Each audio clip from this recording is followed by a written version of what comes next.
né, o tema bastante interessante, né, vivendo o Evangelho de Cristo com dignidade. E eu gostaria de me valer do Evangelho de Mateus, no seu capítulo 28, a partir do versículo 11, quando o evangelista Mateus diz assim: os discípulos foram para o monte designado por Jesus. Lá chegando, eles adoraram ao Senhor e uns até duvidaram do Senhor. Jesus, chegando para eles, disse: toda a autoridade ou todo o poder me foi dado no céu e na terra. Portanto, ide por todo o mundo, façam discípulos de todas as nações, ensine-os a guardar o que eu vos ordenei, e eis que eu estarei convosco todos os dias de vossas vidas até a consumação dos séculos. Vamos orar? E vamos orar, na minha concepção, a oração talvez mais curta e mais significativa que está dentro da Bíblia Sagrada, que está no livro dos Salmos, no capítulo 119, do versículo 18, quando o salmista diz assim: desvenda os meus olhos, para que eu possa entender as maravilhas da tua lei. Amém. Meus amados, viver com dignidade o Evangelho de Jesus. A primeira coisa é saber o que é o Evangelho de Jesus. Qual a diferença do Evangelho de Jesus para o Evangelho de Allan Kardec? Qual a diferença do Evangelho de Jesus para o Evangelho de Tomé? Qual a diferença do Evangelho de Jesus para os catecismos que estão aí ao nosso redor? A Bíblia diz em Romanos 1,16, o apóstolo Paulo diz: eu não me envergonho do Evangelho de Jesus Cristo, porque ele, o Evangelho, é o poder de Deus para a salvação de todo aquele que nele crer. Há uma diferença fundamental entre Evangelho e religião. Nós temos espalhado ao nosso redor muitas coisas que terminam com ismo: budismo, islamismo, catolicismo, estoicismo, né, shintoísmo, e até neste meio eu colocaria o cristianismo. Cristianismo institucionalizado, que não foi formado, ao contrário do que muita gente pensa, pelo Senhor Jesus, mas foi uma obra estratégica, né, de Constantino Magno, ali pelo século IV, quando Constantino procurou unir todas as religiões que estavam dentro do império dele, provocando assim uma celeuma muito grande, e Constantino teve uma jogada de mestre. Bota aqui os adoradores de Ísis, bota aqui os adoradores, né, de Zeus, bota aqui os adoradores de Jesus Cristo, e aí vocês ficam aqui debaixo da cobertura do Império Romano, e aí vocês vão levando. E de lá para cá surgiu esse cristianismo institucionalizado, e quando chegou na era do CNPJ, aí a coisa alcançou assim dimensões muito perigosas. Mas na verdade o Evangelho de Jesus é um projeto de salvação, de vida eterna. Jesus não entrou na religião da época, nem fundou uma religião nova. Ele veio trazer um projeto de vida e de vida eterna, um projeto de restauração. E isto é o Evangelho. O Evangelho traz salvação em 3 dimensões. Eu posso dizer que eu fui salvo no passado, quando aceitei Jesus como meu Salvador, Cordeiro de Deus, entregando-se na cruz do Calvário em meu lugar, em sacrifício vicário e espontâneo. Então, quando eu aceito este sacrifício, eu fui salvo.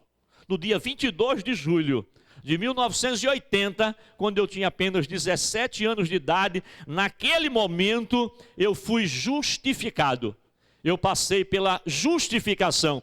Logo após a justificação, eu passei a ser salvo paulatinamente através da santificação. A justificação me salvou da condenação do pecado. A santificação, que começou naquele dia e vai se estender até a minha morte, ela me salva do poder do pecado. Eu continuo um pecador, mas não tenho mais prazer no pecado. Eu continuo um pecador, mas eu peco bem menos do que antes de ter sido justificado por Jesus. E eu não sou um pecador porque eu peco porque eu sou pecador. Mesmo nos dias ou nas horas que eu não estou pecando, eu continuo sendo pecador. Mas aí eu estou a caminho da eternidade. E a Bíblia diz que na eternidade eu vou receber um corpo à semelhança do corpo de Jesus depois da ressurreição. É o que nós chamamos de glorificação. Então eu fui salvo no passado do poder, da condenação do pecado, justificação. Eu estou sendo salvo do poder do pecado, santificação, e um dia, quando eu entrar na Nova Jerusalém pelas portas, um dia, quando eu for para uma daquelas moradas que Jesus prometeu em João 14, quando eu chegar lá, eu estarei passando pelo processo de glorificação, e aí eu serei salvo da presença do pecado. Eu não terei mais nenhuma condição de pecar, porque o diabo já tem sido julgado, condenado e colocado no seu devido lugar. Com o diabo vai todas as mazelas que ele trouxe, inclusive o pecado, e aí a vida da gente, o projeto do evangelho, ele se conclui. Então, se você ainda não tem Jesus como Senhor e Salvador, é a sua noite de justificação. Você recebe Jesus e automaticamente você passa a ser justificado pela justiça de Deus, cumprida pelo seu Filho na cruz do Calvário. Aí você começa o processo de santificação, quando você vai pecar cada vez menos, vai passar a aborrecer o pecado, vai se entristecer quando peca, e você vai sendo salvo do poder do pecado. E quando você for para a eternidade, você será salvo da presença do pecado. Isso é evangelho. A igreja, ela tem cometido um grande equívoco na sua história. Há uma diferença fundamental entre um rio e uma represa. Um rio, ele tem águas vivas e correntes. Por onde ele passa, ele gera vida. A represa tem águas paradas, com um prazo de validade muito curto. Mas cedo ou mais tarde, tudo que está vivo dentro da represa vai morrer, porque a água presa vai fazer com que a vida que está dentro dela absorva todo o oxigênio, e sem oxigênio vai morrer as plantas e vão morrer os animais. E aquilo que um dia foi muito bonito vai se tornar feio. Aquilo que um dia trouxe cheiro vai trazer catinga, mau cheiro, como diz o nordestino. A minha pergunta nesta noite é: eu como igreja, eu estou sendo um rio ou uma represa? E é muito simples a gente identificar se a minha igreja está sendo um rio ou uma represa. Como é que a gente identifica? Se nós estamos gerando crentes, nós somos apenas uma represa. Mas se nós somos geradores de discípulos, nós somos um grande rio, semelhante àquele que Jesus diz lá em João capítulo 7, aqueles que creem em mim, do seu interior fluirão rios de águas vivas. No texto que eu li para vocês, a Bíblia mostra Jesus depois dos 40 dias de ressurreição, indo para o encontro final com os seus discípulos. Se você hoje, como pai, soubesse que você estaria na sua última hora de vida, o que você diria para os seus filhos? Eu acredito que se eu estivesse na minha última hora de vida e eu fosse ter uma conversa com o meu filho, eu diria para ele, dentre muitas coisas que eu teria para dizer, aquela coisa que não poderia deixar de ser dita. E foi isso que Jesus fez. Ele chamou os discípulos para o monte da Galileia, designado por ele. Judas já tinha se enforcado, restavam 11 homens, com os quais ele tinha passado ali cerca de 3 anos e meio. E quando aqueles homens chegaram lá, eles foram, adoraram a ele. O texto diz que alguns ainda duvidaram. E ele chegou para estes homens e disse para eles o que está aqui no Evangelho de Mateus: todo o poder, toda a autoridade foi-me dada no céu e na terra. Portanto, isto é, porque todo o poder me foi dado no céu e na terra, eu digo para vocês: ide por todo o mundo. Algumas expressões dizem pregai o evangelho, mas é muito pobre. A expressão mais completa é ide por todo o mundo e façam discípulos. Fazer discípulos é muito mais do que pregar o evangelho. Pregar o evangelho é chegar num púlpito como esse, lançar uma mensagem e entregar você à sua própria sorte, ao seu próprio destino, ao seu próprio cuidado. Fazer discípulo é diferente. Aí Jesus disse: vão por todo mundo, preocupem-se em fazer discípulos de todas as nações, batize-os em nome do Pai, do Filho e do Espírito Santo, ensine-os a guardar todas as ordenanças que eu vos passei. E eis que eu estarei convosco todos os dias de vossas vidas até a consumação dos séculos. Então, diante de mim nesta noite estão os crentes ou os discípulos? Olhe para quem está do seu lado, carinhosamente, bote a mão sobre o ombro dele ou dela e pergunte para ele: crente ou discípulo? Crente ou discípulo? Qual é a marca maior de um discípulo, irmãos? É que quem é discípulo gera discípulo. O que é discipulado? Vem cá, Everton, por favor. Vem cá. Fica ali embaixo. Aí eu vou dizer para você o que é discipulado de uma forma pedagógica e simples. Discipulado é isso aqui, irmão. É descer para o lado. Isso é discipulado.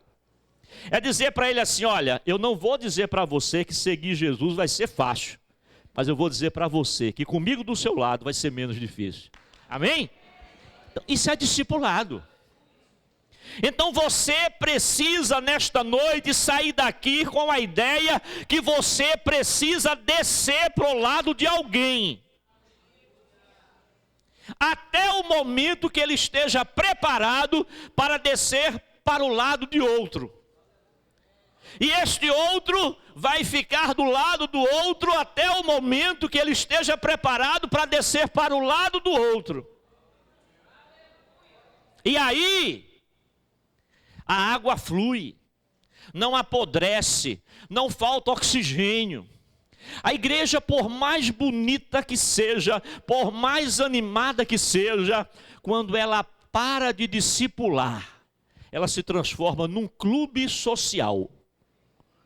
E a tendência é que ela vá, definhando. É que as pessoas comecem a serem crentes. E o crente, ele tem algumas tarefas, como botar a Bíblia debaixo do braço como desodorante, frequentar um templo, uma sinagoga 2 ou 3 vezes por semana, trazer uma quantidade de dinheiro para um gasofilácio ou depositar no Pix através de uma conta, realizar algumas tarefas para aquele ministério ou para aquela igreja e pronto. O discípulo não. Jesus disse: ide por todo mundo, façam discípulos, e fazer discípulos significa ensine a ele o que eu ensinei a você. Irmãos, quais são os ensinos de Jesus? Jesus disse: eu sou o caminho. Jesus disse: eu sou a verdade. Jesus disse: eu sou a vida. Aí você precisa dizer para alguém, chegar perto, no miudinho, no pé da orelha, com carinho, mostrando interesse. Porque só há uma forma de nós provarmos que amamos a Deus, é amando ao próximo, nos preocupando com Ele. E não pergunte para mim, como aquele sujeito perguntou lá para Jesus: e quem é o meu próximo? É a minha mulher cheirosinha, que eu beijo toda noite? É o meu filho? É o caçulinha? É o meu genro? É a minha norinha?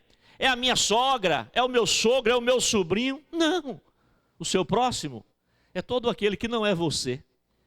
E isso ficou bem claro na parábola do bom samaritano. O sujeito foi assaltado, estava jogado à beira do caminho e passou o sacerdote, o pastorzão, olhou para aquela cena e disse: eu não posso perder tempo aqui, porque eu estou indo para o culto. Mas aquele pastor equivocou-se, o culto dele estava ali.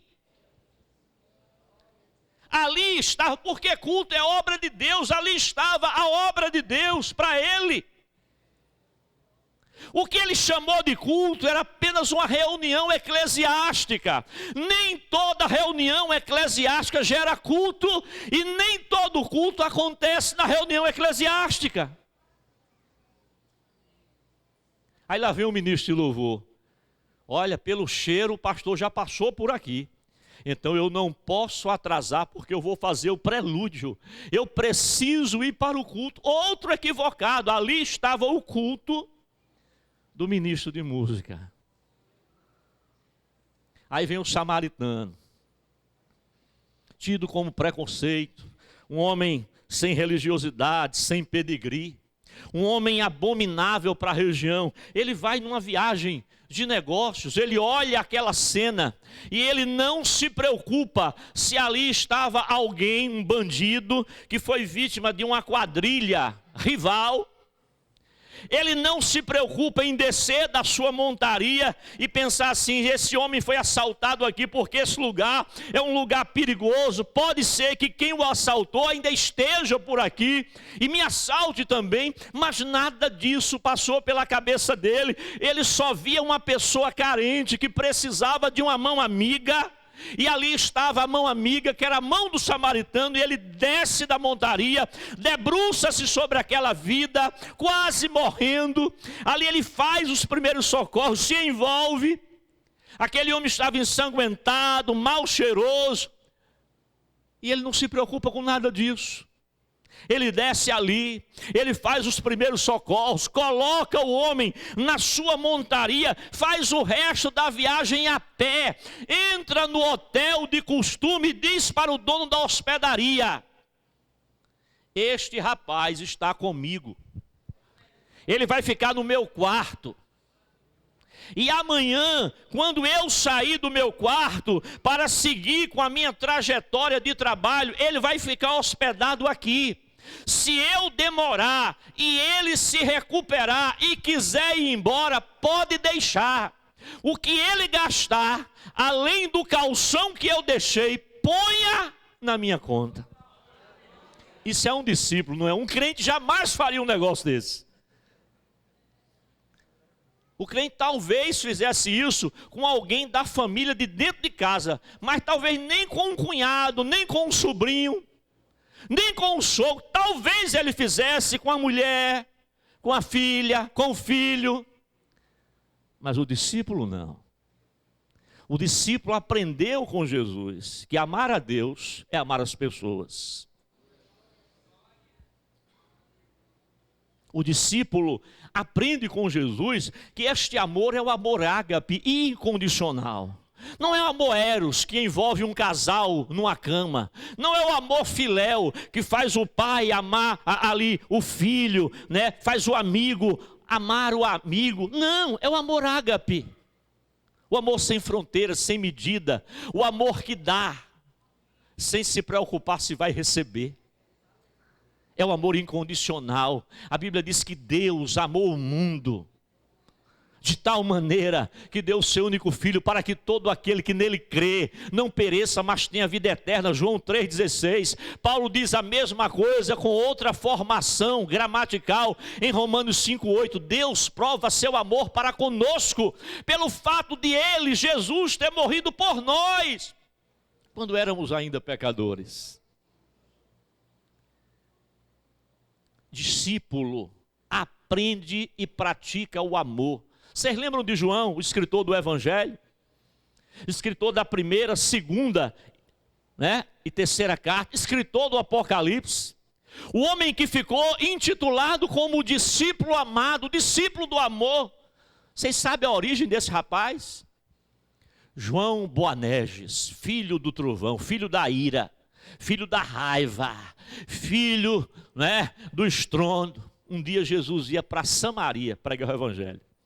E João foi na frente, na equipe de infantaria, preparar hospedagem para Jesus. Quando chegou em uma determinada cidade samaritana, procurando um lugar para Jesus, ele encontrou uma repúdia. Nós não queremos esse Jesus aqui. Irmão, João ficou endiabrado. E voltou para Jesus e disse: mestre, estou com uma ideia. Eu fui ali na cidade dos samaritanos preparar um lugarzinho para tu fazer uma cruzada, um localzinho para depois a gente fazer um encontrão, bater um papo, fazer um podcast lá. E o pessoal de lá não quer que você vá. Eu estou com uma ideia e eu tenho certeza que você vai comungar comigo. Vamos pedir fogo do céu para queimar aquelas desgraças tudinho. Jesus disse: João, tu não sabes ainda de que espírito eu procedo. Aí depois João me escreve, no capítulo 3, no versículo 16. Deus amou o mundo de tal maneira que deu o seu único filho para que todo aquele que nele crê não pereça, mas tenha vida eterna. Ele não veio julgar o mundo, nem condenar. Ele veio para salvar. E o julgamento é este, que a luz, que é ele, veio ao mundo. E os homens amaram mais as trevas do que a luz. Aí ele, na sua primeira carta, ele começa a escrever: Deus é amor. E quem é de Deus ama. Quem não é de Deus não ama. Então a gente não vai medir quem é de Deus por frequentar um templo como este. Tem gente que vai morrer sentado no banco de uma igreja como esta e vai para o inferno porque ele nunca amou, ele nunca foi de Deus. E você vai encontrar ladrões como o ladrão da cruz, olhando para Jesus e dizendo: lembra-te de mim quando entrares no teu reino. E se tem um homem que eu não tenho dúvidas da salvação dele, não é Davi, não é Noé, não é nenhum dos discípulos, não é Maria, a mãe de Jesus, mas este ladrão da cruz. Porque ninguém, a não ser ele, o viu da boca de Jesus, o verbo da vida: hoje mesmo você estará comigo no paraíso. Hoje mesmo. Não passou pela escola dominical, não foi aluno da classe de catecúmenos, não foi ao seminário, mas olhou para Jesus e reconheceu coisas que os judeus não reconheceram. Ele disse: Senhor, Senhor. Ele reconheceu o senhorio de Jesus. E disse mais para o amigo: pare com isso, nós estamos aqui por mérito, nós merecemos estar aqui. Este homem nenhum mal fez. Reconheceu ali o Cordeiro de Deus, santo, imaculado. Lembra-te de mim quando entrares no teu reino. Reconheceu Jesus como a porta, porque eu disse que ele é caminho, eu disse que ele é verdade, eu disse que ele é vida, mas ele também é a porta não é a igreja, a porta é ele. Ele é a luz do mundo, quem anda com ele não anda em trevas. Ele é a ressurreição e a vida, quem crê em mim, ainda que esteja morto, viverá. Ele é o Cordeiro de Deus que tira o pecado do mundo. João Batista viu ele passando no início de tudo e disse: eis o Cordeiro de Deus que tira o pecado do mundo. Até então se matava um cordeiro, o sacrifício era morto e era um sacrifício na marra. Nenhum cordeiro vinha correndo para o altar dizendo: me mata, me mata, me mata. Não! Eles eram trazidos à força, mas o Cordeiro de Deus não. O Cordeiro de Deus foi um sacrifício vivo e espontâneo. Ele se entregou para morrer no meu e no seu lugar. É por esta razão que Paulo traz a maior, mais completa, mais singela descrição do que é culto em Romanos 12, 1 e 2. Paulo diz assim: eu rogo-vos, irmãos, pelas misericórdias de Deus. É mais do que uma oração, é um rogo, é uma imploração. Rogo-vos, irmãos, pelas misericórdias de Deus, que vocês apresentem os vossos corpos em sacrifício, primeiro, vivo, porque até então o sacrifício era morto, santo e agradável a Deus. Aí Paulo diz: isto é o que eu chamo de culto racional. Aí a partir do versículo 9 de Romanos 12, Paulo passa a dizer o que é culto racional. O amor deve ser sincero, não fingido. Vocês devem amarem uns aos outros, devem ser hospitaleiros, devem ser longânimos, devem ser perdoadores. Aí Paulo segue dizendo: vocês precisam manter a esperança, né, que ele vai voltar. Vocês precisam ser pacientes na tribulação, porque evangelho não é um mar de rosas, nem é uma ida a um playground. Vai ter dias difíceis, vai ter dias de tremenda angústia, e Paulo diz: seja paciente, o verdadeiro evangelho não engana. Eu vejo por aí um bocado de casa parecida com esta, chamando você para ter vitória, chamando você para conquistar, dizendo que você sempre é cabeça, não é cauda. Se você está financeiramente complicado, é porque você não está com Deus, ou Deus não está com você. Se você está doente, é porque você está em pecado. Aí Paulo disse: alegre-se, mas não se alegre na sua riqueza não, porque mais cedo ou mais tarde ela pode passar. Não se alegre nem confie no seu investimento não, porque investimento quebra, aplicações são feitas erradas.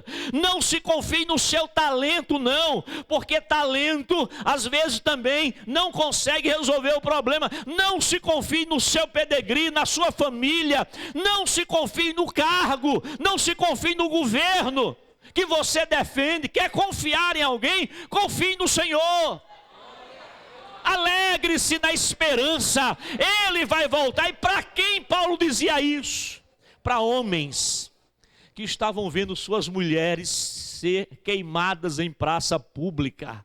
E Paulo dizia: é triste, mas tem alegria, Jesus vai voltar. E quando ele voltar, esse tição vai ser transformado em uma linda noiva, em uma linda virgem. Ela receberá cabelos novos, pele nova, corpo novo, e será devolvida a você. Era a mulher que estava vendo o marido sendo jogado às feras. O leão puxava um braço, o tigre puxava uma perna. E Paulo dizia assim: alegre-se, filha, na esperança. Quando Jesus voltar, ele vai ser devolvido a você. Orem pela cidade, pelo país de Moçambique. Ore pela Guiné-Bissau, pela Nova Guiné. Ore pela Nigéria. Tem gente lá que no dia de hoje foi queimado vivo. Aqui é muito bom botar um paletó, uma calça como essa ou como essas aqui, um perfume gostoso, um sapato, né? A gente está com um relógio no braço e pegar o carrão da gente, sair da garagem. Aqui o maior sacrifício que se faz é não ter carro, pegar um metrô, pegar um busão, ou um Uber. Mas lá não. Eu vi uma notícia hoje que me chocou. Uma criança de 2 ou 3 anos foi condenada na Coreia à prisão perpétua. Qual o crime da criança? Pegaram os pais lendo a Bíblia. Pegaram os pais lendo a Bíblia. Mas pastor, isso não é aqui. Mas está chegando. Rio Grande do Sul, essa semana, em um culto como este, a brigada entrou com um fuzil, tirou o pastor de 70 anos do culto, do púlpito, dizendo que ele estava promovendo barulho abusivo. Só que, por ironia do destino, ao redor daquela igreja, tem o cara gritando, vendendo espetinho, tem os caras com os paredões. Mas um pastor de 70 anos, policial desavergonhadamente adentrar num templo com um fuzil. Hoje, eu vi na internet também, lá na Praça da Sé, um evangelista com a sua esposa, seus filhos, também sendo abordado pela guarda municipal, porque estava fazendo barulho com caixinha desse tamanho. Aí tem um cara lá vendendo a pomada Geló reumatizante, tem o cara pulando dentro da argola de faca com fogo, com o som ligado, tem o cara fazendo reclame da cobra, do óleo do jaburandi amarelo, como aqui no Mercado São José, mas não incomoda, a brigada não chega, e o cara dizendo lá, um ímpio dizendo, parem com isso, 8 homens... para proibir um crente de pregar o amor de Deus, onde eu estou vindo para essa praça sem a minha aliança, porque os marginais estão tirando a aliança, e se não sair eles cortam o dedo, e vocês não prendem ninguém. Nós já não podemos dizer que casamento com homem e mulher com mulher não agrada a Deus. Agora tem um projeto tramitando no Congresso. Se for aprovado, o pastor não vai mais poder dizer que a mulher precisa ser submissa ao marido. Isso vai ser enquadrado como crime de misoginia, que é semelhante ao crime de racismo, que é 5 anos de cadeia inafiançável. E você ainda acha que ser crente é o suficiente? Olhe para quem está do seu lado. Diga para ele assim, respire. Pronto. Agora pergunto para ele, já leu a Bíblia hoje?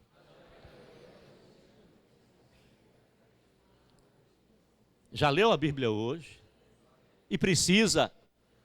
Eu sei que tu és fraco, tá? Apocalipse, tem pouca força, mas porque tu guardaste a minha palavra, ela vai te guardar no dia da tua tribulação.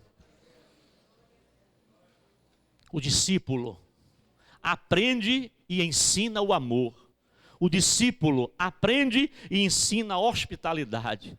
O discípulo aprende que no que depender dele, ele deve manter a paz com todos.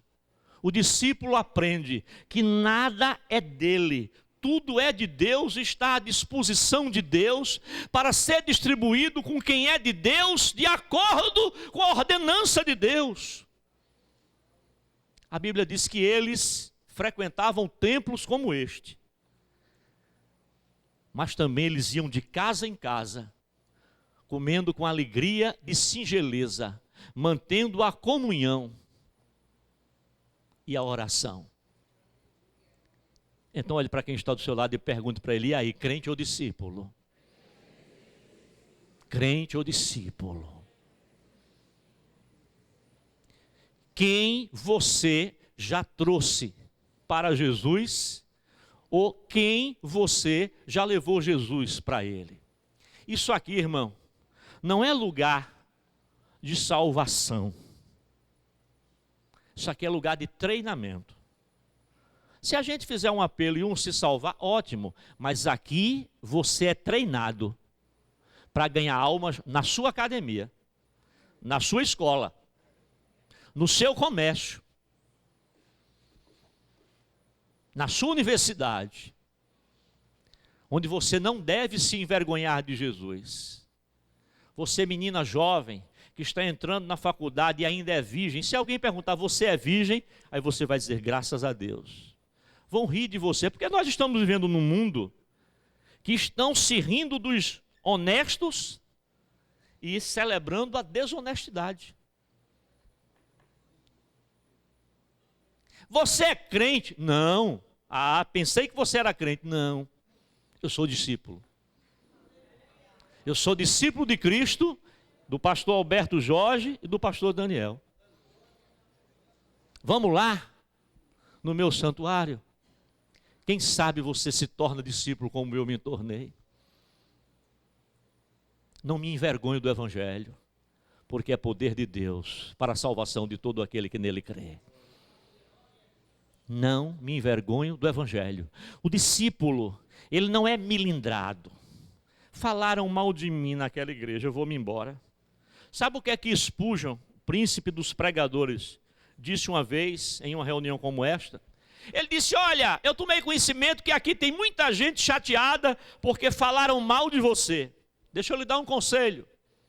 Quando alguém fala mal de você, não fique com raiva, fique feliz. Porque eles disseram muito menos do que você verdadeiramente é. Na verdade, você é bem pior do que eles disseram.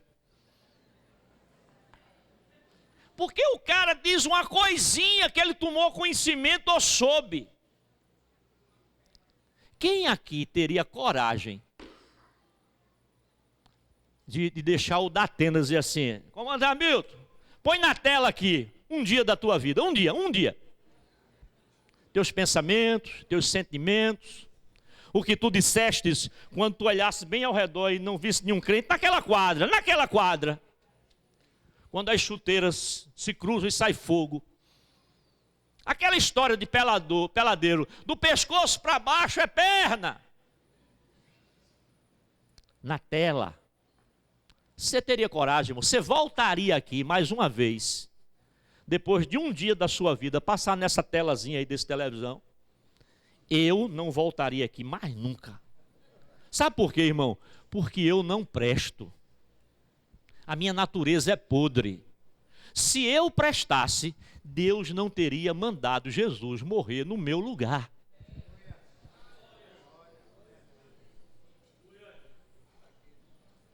Já que eu disse que eu não presto, deixa eu dizer com todo carinho, você também não presta.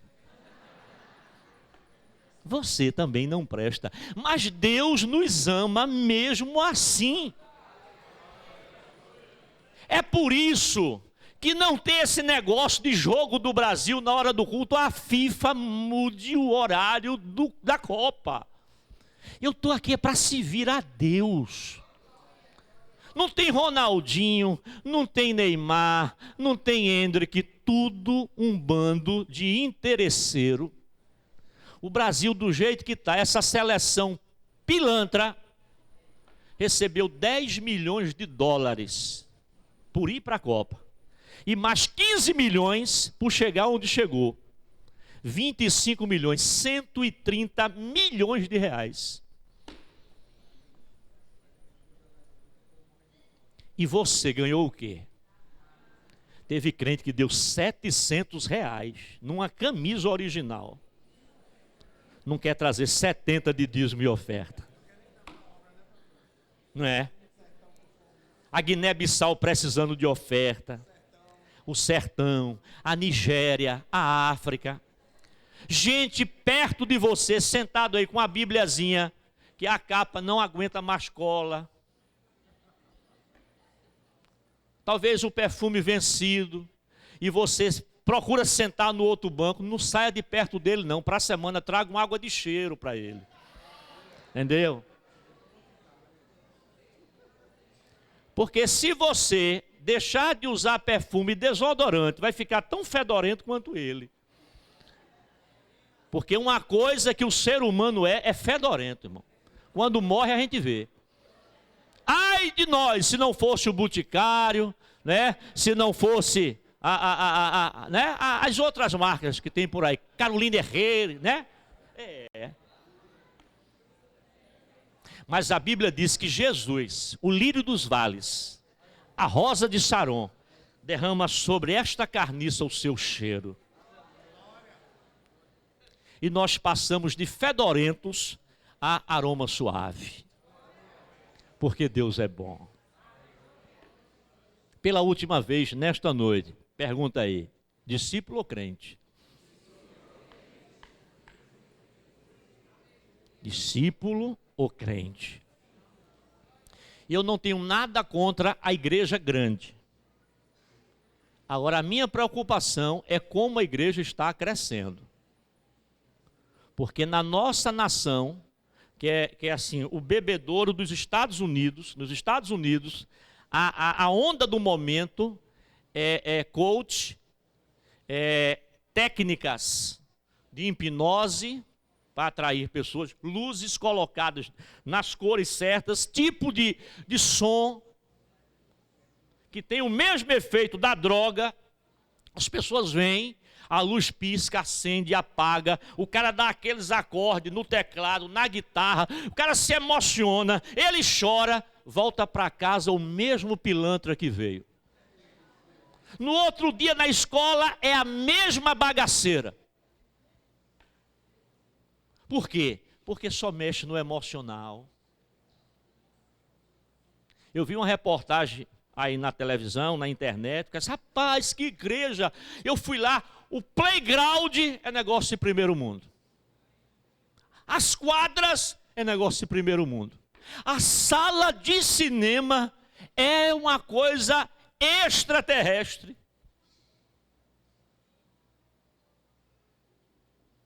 Antigamente, a gente ia na igreja e voltava assim, rapaz, eu fui lá, mas eles oram como nunca. Eles jejuam como ninguém.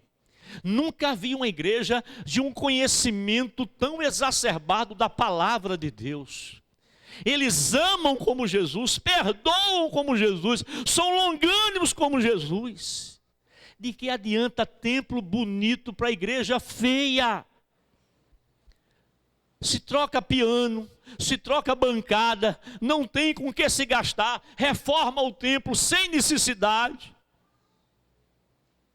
Mas a cesta básica o pobre não leva. Crente tendo luz cortada porque não pôde pagar a conta.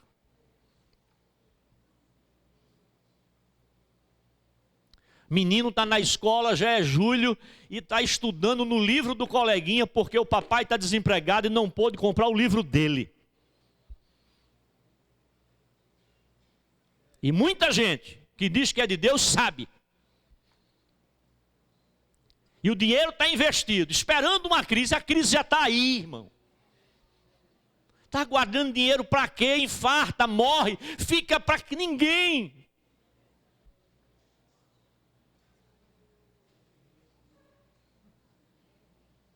A Bíblia diz, os pardais não plantam nem colhem, mas comem todo dia.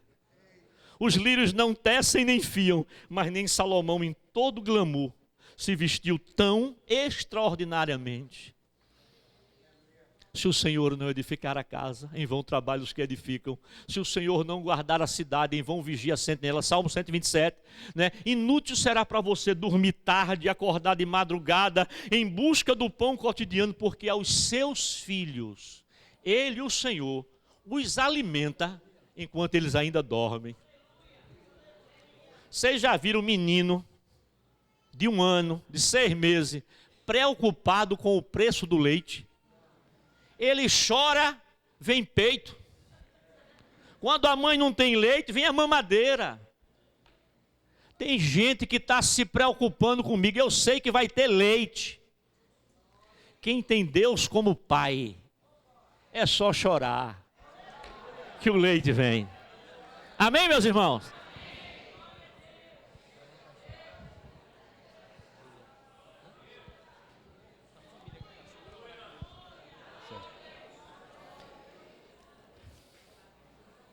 Glória a Deus.